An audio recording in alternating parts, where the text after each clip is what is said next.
Hey Ukramedia family, Sergey Praknevsky here, and if-else statement in the new After Effects expressions engine is more strict. And in this video, I'm going to tell you about 2 new changes that you need to know.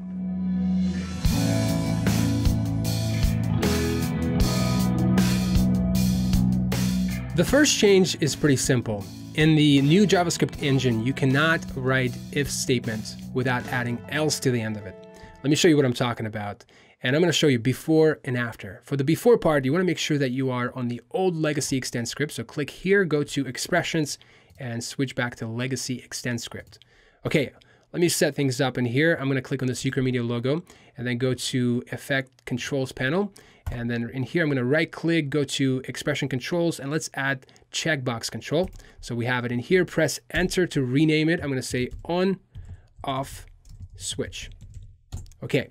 So now I'm going to go back to this Ukramedia logo, press T to reveal the opacity, Alt click on a stopwatch, and then in here we're going to create our first variable. I'm going to say on switch, and then I'm going to assign it to this checkbox. So by itself, on switch means nothing until you assign something to it. So right now, on switch means this checkbox. Okay, so let's write our if statement. I'm going to say if, and inside of my parentheses, I'm going to define my condition. I'm going to say if on switch. In other words, if this checkbox is checked, and the way you write it is like this. So if on switch equals to either 1 or true, either one mean the same thing, because 1 is a number 1, and then true actually has a number. It's a keyword that means 1.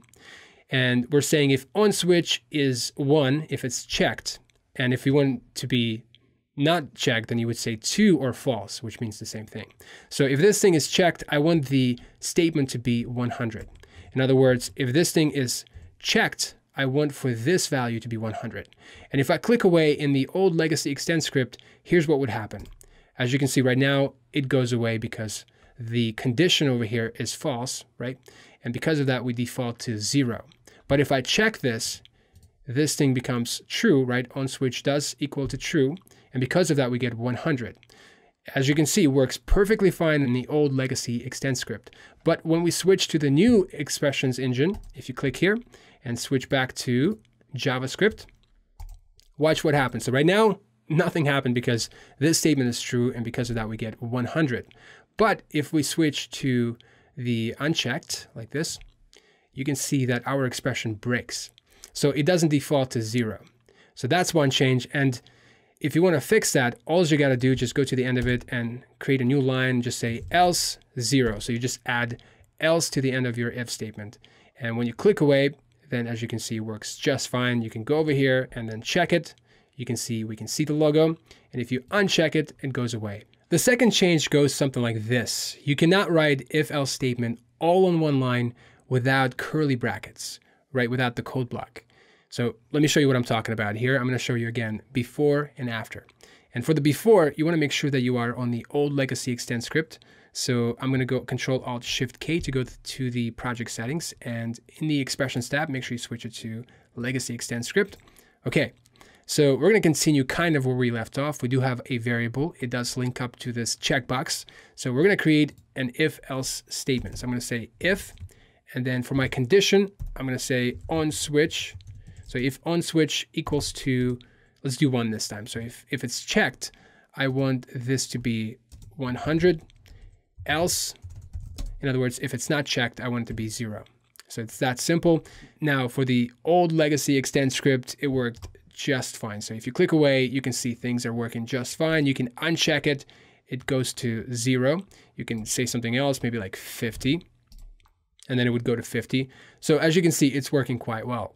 Now watch what happens when I switch to the new JavaScript engine. So Control-Alt-Shift and then K.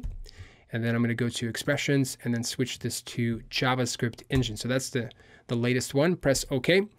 And as you can see, we do get this error warning. So that's a problem. It doesn't matter if I check this or uncheck it, it doesn't work anymore. So if you want to fix this, you can do it 2 different ways. One way would be by putting else on a separate line, which will fix it. That would be my alternative route. However, you probably should put both of these into a code block or curly bracket. So add open and close curly bracket to both of these like this. As you can see, it's one too many steps to do something simple like this. Okay, like that. And then you can keep it on one line. As you can see, it's working well. You can check it and it works. You can uncheck it. Now, it kind of beats the purpose because I get it.